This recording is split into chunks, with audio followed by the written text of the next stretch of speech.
بسم الله الرحمن الرحيم waxaan madashan aad iyo koo filan marka hore aan ugu mahadnaqayaa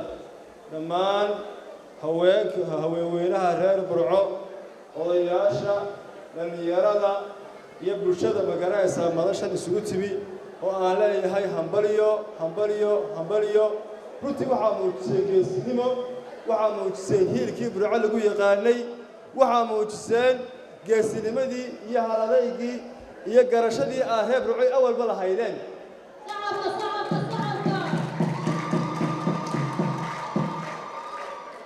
marka labaad